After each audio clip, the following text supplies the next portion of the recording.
Halo semua, balik lagi. Saya Alia. Di sini saya akan mewawancarai salah satu narasumber yang bisa menjadi inspirator kita sebagai kaum muda-mudi yang ingin membuka usaha di dalam bidang konveksi. Oke, langsung aja perkenalkan, ini dia narasumber kita, Kak Edo Akbar. Halo, saya Edo Akbar. Saya adalah wira swasta di bidang konveksi. Oke, jadi Kak Edo di sini nanti kita mungkin akan cerita-cerita sedikit ya tentang usaha yang Kak Edo lakukan gitu. Kayak pertama, mungkin bisa nggak sih ceritain gimana awal mulanya kepikiran untuk buka usaha konveksi tersebut gitu? Baik, kalau untuk usaha konveksi ini tuh sebenarnya punya orang tua.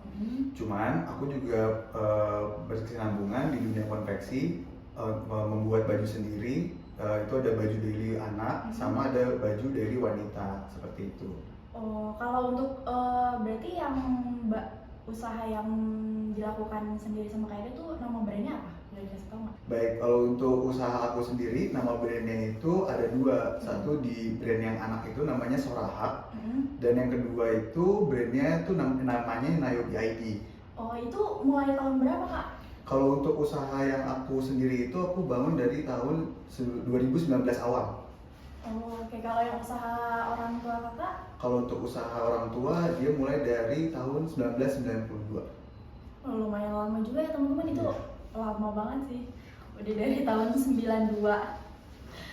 Terus ada nggak sih waktu pas pertama kali terima orderan, masih ingat nggak tuh rasanya gimana? Apakah deg-degan atau gimana gitu? Pasti. Kalau untuk orderan sendiri itu pasti ada dan kita terima, itu pasti deg-degan banget sih. Karena takut merasakan kegagalan kan, apalagi ini customer pertama. Oh iya. Tapi sebelum jadi pengusaha itu pernah kebayang nggak sih kalau bakalan jalanin bisnis konveksi ini? Sebenarnya sih kebayang ya, karena kan orang tua aku kan sudah terjun duluan dari tahun 1992. Sementara aku pun yang lahir di tahun 95, ya taunya setelah udah mulai beranjak dewasa, oh orang tua aku mencari nafkahnya seperti itu gitu. Jadi aku juga sempat beberapa kali diajar sama orang tua aku ke sana, ya sekedar nemenin mereka kerja sampai akhirnya aku diterjunin langsung di sana untuk memanage seperti itu. Oh, oke, berarti dari awal juga udah diajak untuk bantu-bantu di sana supaya Betul. bisa juga. Oke. Selanjutnya pernah ada nggak sih orderan yang bikin panik gitu, kayak misalkan deadline-nya ngebut gitu terus dalam jumlah yang banyak gitu, pernah nggak kayak gitu? Pernah banyak sih. Jadi deadline seperti itu tuh biasanya tuh kebanyakan dari seragam sekolah. Jadi kan kalau sekolah tuh punya deadline, mereka mungkin siswa barunya jadi mintanya lebih cepat, lebih apa gitu. Dan sementara permintaannya itu pasti beragam kan. Mungkin dia pakai badge or something gitu. Jadi banyak banget permintaan yang harus diburu-buru dalam waktu yang singkat gitu sih. Nah, kira-kira kalau misalkan pas lagi dapat orderan banyak kayak gitu, pernah ada kejadian lucu nggak sih? Kayak misalkan apa salah warna kainnya, sedangkan itu dalam jumlah yang banyak. Pernah nggak sih kayak gitu? Pernah sih. Jadi kalau kejadian seperti itu tuh banyak ya, dari mulai mungkin dari segi bahan dan warna itu pasti ada berbeda. Kayak contoh warna putih aja itu tuh ada nomor serinya gitu. Ketika kita pesan repeat order buat memesan putih lagi, pasti tuh beda lot sebutannya. Jadi beda nomor seri lagi, maupun sama-sama warna putih. Seperti itu sih. Terus kalau kejadian yang seperti kayak salah-salah kayak gitu pasti ada sih, cuman kayaknya kita bakal balik lagi ke customernya buat gimana mempertimbangkan kesalahan ini masih bisa diterima atau tidak. Oke, berarti tetap balik lagi tanya dulu ke customer gitu. Betul. Ya. Oke, selanjutnya kan berarti di dalam bisnis ini kan Kak Edo punya tukang jahit dan juga tim produksi gitu. Betul. Ya. Gimana sih cara ngatur mereka itu antara tim jahit dan juga tim produksinya, susah nggak sih? Gimana caranya untuk bisa bikin mereka tetap semangat gitu?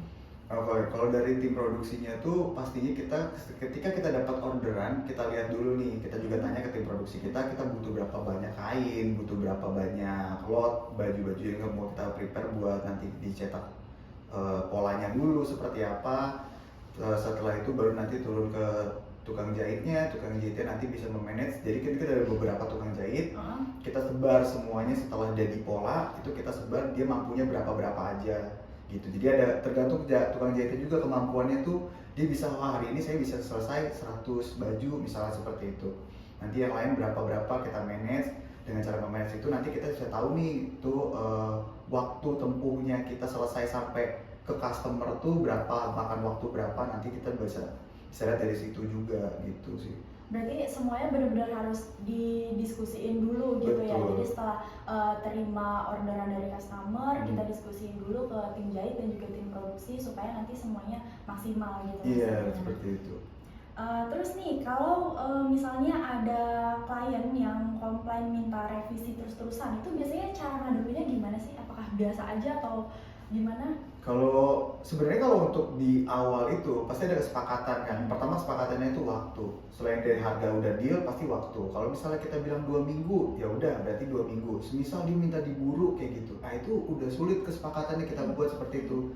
Berarti kita harus nge-push yang lain, mungkin kita kasih lembur dari tukang kerja jahitnya gitu kan, jadi bisa lebih cepat kalau dia memang seperti itu. Cuman kalau misalnya nanti kitanya yang ngaret, ya kita balik lagi ke customer, kira-kira mau nggak kalau misalnya kita terima, cicil dulu misalnya, kamu pesan 100 aku kirim 50 dulu karena kan mintanya diburu nih kalau misalnya gitu. Cuma kalau misalnya telat, ya dari aku konsekuensi paling aku minta maaf kalau misalnya ini telat, bisa nggak nanti dikasih waktu lagi gitu, karena mungkin dari produksinya ada yang salah atau tukang jahitnya yang ada salah jahit segala macam seperti itu. Tapi sering nggak dapat klien yang kayak gitu?